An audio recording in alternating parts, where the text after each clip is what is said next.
Years ago, I was actually approached by Lon Kruger, coincidentally, and he asked if we would get involved with it. You guys are literally giant. Coaches vs. Cancer is an organization where coaches throughout the country are involved, using their platform to raise awareness about the fight against cancer. It's a terrible disease, and everyone's been touched by it, so coaches, along with a lot of other people, do a terrific job. What's up, buddy? How you doing? When you think about anyone fighting cancer, it's terrible. And then when you think about young kids fighting cancer, it's something they shouldn't have to go through.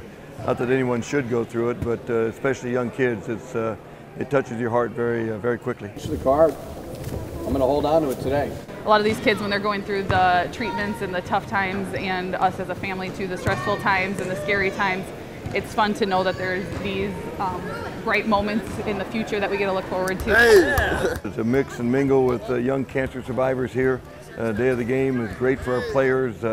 Really, our players get much more from it than the young survivors, and they don't realize that going in. They come out kind of awed by the fight those young kids are going through. Extremely important for them to understand it, to be grateful for what they have, a perspective lesson for all of us in life about what's truly important, and just to see the strength of these kids. Young people have got to always appreciate and see the perspective in all these things. So for them to witness this, it's more than just a basketball game. It's an important lesson in life.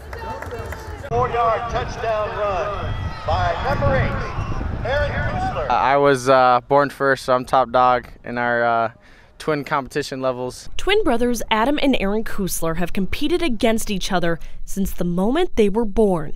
In 2002, both Adam and Aaron were born prematurely, no bigger than the size of a hand. I was brought into his incubator, and there's some story with twins that the other one kind of helps and recovers them a little bit faster and a little bit better. So you can always say that he was kind of my lifesaver at the end of the day. Fast forward 18 years later, and the Kusler brothers are now competing with each other on the gridiron. It's pretty cool to, obviously to have twins on your team, and we're lucky enough that we have twins on our team that are both really good players. By number 9, Adam Kusler. Not only are these brothers leading Roosevelt in tackles this season, but they're considered two of the best linebackers in the entire state. Every day it's hard to tell them apart.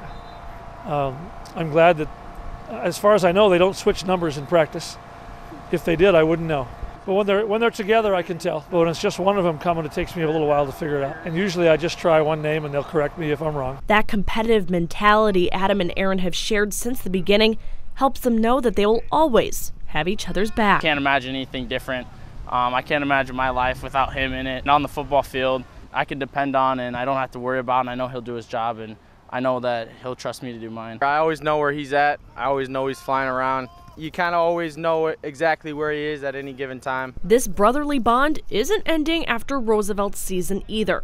Both Adam and Aaron will be playing collegiately at South Dakota State. I think at the end of the day, it's your goal to obviously play at the next level, at the collegiate level, and then hopefully one day play in the NFL. Just to make it a reality is just something special that no one's going to ever be able to take away from us. For sure, we're really excited to be able to continue that step. They're both awesome kids and awesome players, and we're just hoping that we can get to the end and maybe have a great finish. Reporting in Sioux Falls, Taylor Budge, KSFY Sports. I think, kind of what's set up now is almost a perfect storm. I mean, we've got low commodity prices, we've got extreme weather events.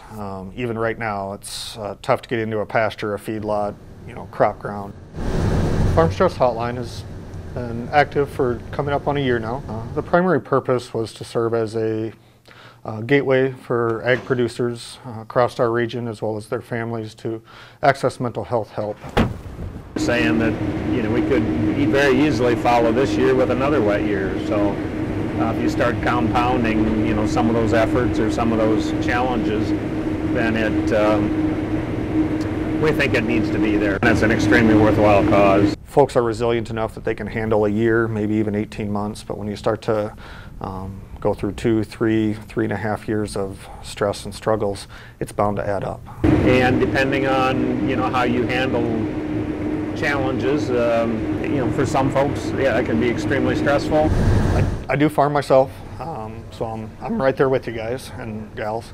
The biggest message I've tried to reiterate is agriculture is not without its own element of stress even in a good year.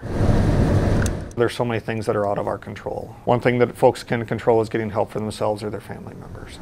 Please call the hotline, start a conversation, whether it's with myself, whether it's with someone local. Some folks aren't willing to do something local. That's the biggest reason that it's set up 24/7 and confidential. Yeah, there's, next year is going to be different. I've heard from different folks saying that of the next this year and the next 3 years, this is the driest one that they're expecting. So who knows? You can talk to different people and you find different things, but we are blessed with what we have. Well, it's obviously a sigh of relief. It's been a lot of work, a lot of labor that's been put into this church. You're able to move back into your sanctuary. It really is like coming home. It's very beautiful after this remodeling due to the fire. It definitely turned out very, very beautiful. We're so glad that everything is back to normal again. Most of the people when they first walked in were like, "This is our church? What, I remember it, I know this is ours, but it looks so different and so beautiful." We went through a kind of death here in this church. We lost our church for a while, and we were in the gym. Stay in the gym for a month, couple of months. We're patient about that. And then we waited for something good. So we're so happy right now. And there were so many little details that came together. And as we were working, we began to think, are we gonna pull this off? Is this gonna work? Is this even gonna happen? But every single little thing fell into place. It's the sense of the providence of God, His love is so present to us. Even though at times I thought, gosh, how could you allow this church to be burned, Lord? How could you allow all of these things to happen? At the same time, I see His hand in all of the various ways that this church has been rebuilt and remade. A lot of people in this church during this time have been tested because their focus has had to move from a building to the person of Jesus Christ. Less and less on just an outside appearance and more on who is the reason for our faith. And as that came back into focus, also their church was returned to them. So we realized that all of this is just meant to build up that relationship.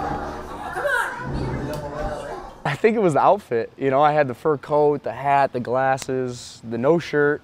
The no shirt thing is just taken off. Like everywhere I went last week, people were like, "Oh, why do you have a shirt on? Where's the fur coat?" In all seriousness, you work so hard all year to accomplish that goal. It's only right that you celebrate it with your teammates. And the whole week leading up to the Grey Cup, Osh, our head coach, kept saying, be focused this week. We have a football game to play. After this game, you can celebrate as champions for the rest of your life. Yeah, that was awesome, to hear the crowd get up and be excited. It felt really good, and it meant that I made an impact on them, and that team last year made an impact, so hopefully we can do something similar this year.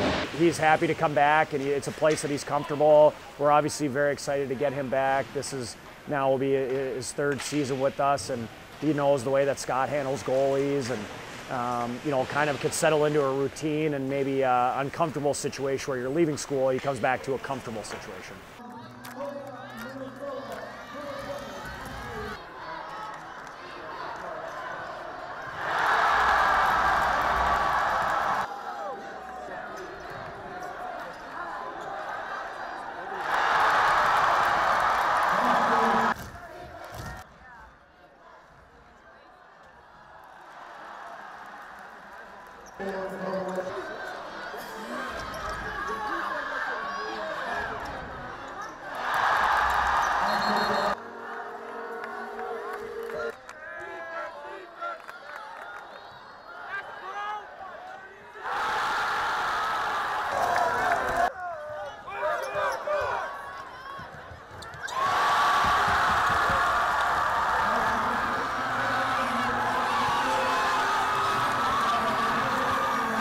It's pretty special, we've been in the national tournament now. This is our third year in a row, and to complete the task is what we call it. To be able to win it is just a great feeling. Honestly, I've been dreaming of it since I was little, and it's been a dream since we were freshmen, and now it's a reality, and I couldn't ask for anything else. I mean, we won this for the whole community of Mitchell. They come out and support us day in and day out, and that's just what we wanted to do for them.